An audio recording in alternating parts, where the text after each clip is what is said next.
here in the Palace for PGF Season 8 with Alexa Yanez. And there's a lot of energy going on. You just came off of UFC Fight Pass yesterday. Yes. And where there was a female headliner and co-main event. What was the energy like in the Apex yesterday? It was awesome.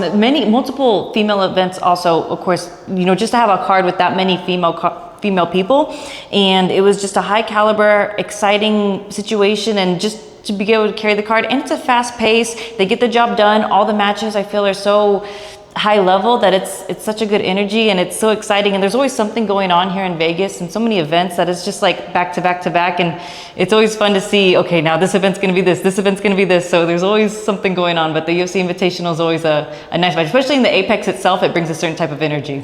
I feel like you must have seen it grown so much because you were on one of the first cards. Was it Fight Pass Invitational 1? The very first one, yes. Oh my gosh, representing the ladies, getting the win. Yes. So when you think back to that occasion, you got the win against Danielle Kelly. What is the memory like? I mean, to that, it was just so surreal. And at that time, I was in a phase of my life where I was just like, yeah, let's go do it. Whatever anyone says, yeah, let's go do it. That was my first year of black belt, actually. I got my black belt in July, and that December, they had called me to go do that. So I was like, yeah, whatever. I don't even know. I mean, like I said, it was the first one, so it wasn't even a thing yet. But I was like, well, that's cool concept, UFC Invitational. I'll take it, yeah. So it's so, you know, it's an honor to be a part of that, it being one of the first ones. And then I you know, even though it was like kind of forgotten and no one even knows it even happened at that point, but it's still in my heart there. So it is, you know, it is something I hold true, and something that, you know, always brought me back, I feel, to here at this point in time. So I'll always be grateful for it. It's definitely one that is in the history books. You had Craig Jones in there, Gordon Ryan. There was, yeah. I remember seeing like everyone there and being like, how am I here? Like, I'm so grateful. And you're a trailblazer for women inside the jiu-jitsu community, because there hasn't really been a spot for them to compete like that. And you and Danielle Kelly went in there, put on the entertainment, and that's amazing. She's an awesome competitor as well, and it's a fun dynamic, especially for the casual fans. I think for the casual fans to see too, it was a big exposure. Like, oh, who are these two girls? You know, it's not like, you know, I like to think, you know, a normal, okay, jiu-jitsu girl, like sometimes it's just like, it was something exciting to see because of both who we were. So even if you didn't really know us, it was still, like I say, something enticing, like, oh, okay, what, this is girls jiu-jitsu? I'm for it. So I was, you know, and going forward, all the girls that are invited in the future, it's always been something more, and it's always growing, and the caliber that we're at today is you know, the best thing that, and it's only going to keep growing. That's the biggest thing in my heart. That's like, yes, I get to from the beginning. That's so amazing. I know that Worlds is also this weekend, and you're going to be heading to Long Beach to check out some of the action. Is there any particular match that you're super excited to watch? All the match. For me, I look at the whole brackets because I come from, you know, IBJJF and Gi Jiu-Jitsu itself. So just seeing the whole bracket, it's a fun dynamic, because you never, at black belt, that division, you just don't know who's going to win sometimes. Sometimes you have an idea, okay, for sure this person, but you see that whole bracket and it's just like literally anything can happen. And there's some matches that could be the quarterfinals or the first fight that could technically be the finals. So it's the energy in the pyramid itself. It's everything. And to me, like I say, it kind of feels like another home for me, IBJJF in general. All the rules are different, but to me, that's just like, okay, like Gi Jiu-Jitsu is always going to be something as well. So it's going to be an awesome event, and I'm excited to see everyone that I know personally from there. Yeah, I feel like any type of jiu-jitsu event, you're always going to run into people that you know, that we all love. That's the community. The same thing, the community aspect. And I saw that you're also working with Gaidama, sponsored by them. They're such a good company that even put on the ADCC Women's Absolute Trials that was brought back in 2024. Yes. So what is it like working with them? Oh, I love it. It's I always like to say too, I'm not this big on like, oh, female power, but it's awesome. It's a personal thing. It's me as a person, I'm able to do this. So when you have 3 women that are able to implement, look at our power, look at what we're doing, you know, it could be anyway. I hope that inspires women as well, but I hope it inspires people and men as well, that it's like, look at this business, look at what we're getting done, the quality of what we're doing, the involvement of what we're doing. You know, we give back so much, I feel, to so much of our own personal athletes, and it's a lifestyle, and that's why I go back to, it's a lifestyle brand. I want to, you know, it's not just jiu-jitsu, it's, you know, it's who we are, it's the community, it's something even bigger than jiu-jitsu that I hope that we exemplify. And I think the girls do a good job of kind of getting all that, you know, crazy like concept and putting it together and structuring it. So it's also as well something very I'm excited and happy to be a part of. So it's always going to be something, a project that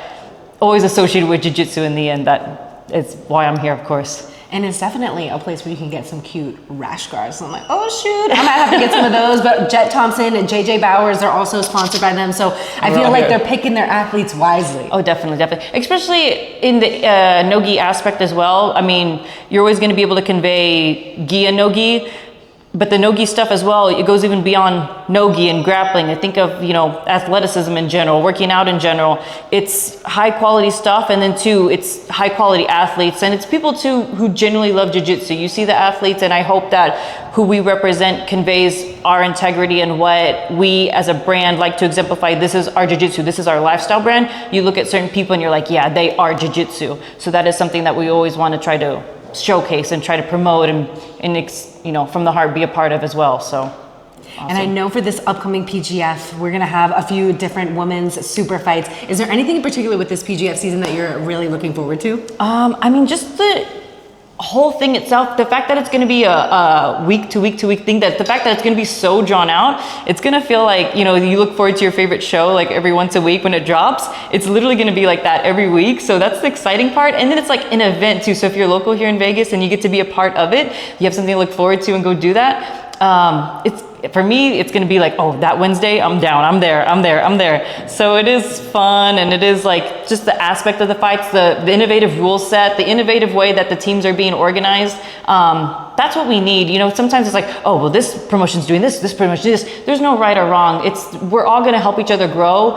The friction and the grind of all the promotions together are always going to make each other, challenge each other. Competition is good. I'm so happy you said that. You have to. You cannot just say this is the one right way and this is the only way, and if you do it, then it's wrong. PGF is doing its own thing, awesome. And then another promotion's doing another thing, awesome. But PGF itself is going to be, something super, super special. So that's why I'm happy to be a part of it as well. And I know you mentioned that you are at a point of your life where you train because you love jiu-jitsu, but you don't want to make it something that you feel guilty about if you miss. So do you have aspirations now to get back on the competition scene, or are you more focused on other elements in jiu-jitsu? Because there's so many other things you can do in jiu-jitsu. I know. And that's why I've always said too, like, I love to compete. I love to train. I love, I love jiu-jitsu in general, but I feel I have so many skills. And that's a beautiful thing too about jiu-jitsu. I always explain to people nowadays, it's growing so much. You can have another skill and be successful in jiu-jitsu. It's not just I have to fight and win to be successful. If you do photography, you have an aspect in jiu-jitsu. If you do, speeches or talking, you have an aspect in jiu-jitsu. You can utilize whatever other skill you have alongside your jiu-jitsu and become very successful. So that's the beauty in it right now. For me personally, it's hard to say. I always say whenever the time comes and I know in my heart it's there, but I just let myself enjoy. That's all I can do. If it comes in a year or two, I want to compete again, maybe I'll allow myself to feel that. But right now, I'm just enjoying so much having the liberty to be involved in events and meet people and go from gym to gym and have that freedom. When I feel I have that freedom, it makes me enjoy it a lot more. So that's also too, like, that's the wave I'm riding, and that's what I want to take on. 100%. Like Fionn, people were asking about a rematch with Adele, and she's like, if I do it, I would love to do it at 135 because just having to cut that weight takes out the enjoyment. And at the end of the day, people are doing jiu-jitsu to enjoy it. I agree. Especially too, I know Adele's super tough too. And at the end of the day, I don't even think it comes down to the weight for either, because when you have that warrior spirit, that fighting spirit, it doesn't matter the place, it doesn't matter the time, it doesn't matter the weight. If you love to fight genuinely, you're going to be willing to fight no matter what. It's when people start saying, oh, well, I don't know this. It's like, okay, it's like, I get it, like you are an athlete, competitor, but it's those athletes that say, I don't care, I'm gonna do it, are the ones that people resonate with, the ones that people see, that is a warrior. And that's, as a fan aspect, it's fun to be a fan and then fun to be a competitor, but it's fun to resonate and feed off that energy. And that's what the athletes, I think, for sure are on a different level than what we realize sometimes. And that warrior energy is definitely something we're going to be seeing all season long for season 8. We cannot wait. June 25th will be the draft day, and then you're going to be in the building. And yes. We're going to be shooting social content. If you guys have specific questions or funny things you want to see us do, this might have to become a thing. Alexa and Alex just I agree. some crazy people. So stay tuned.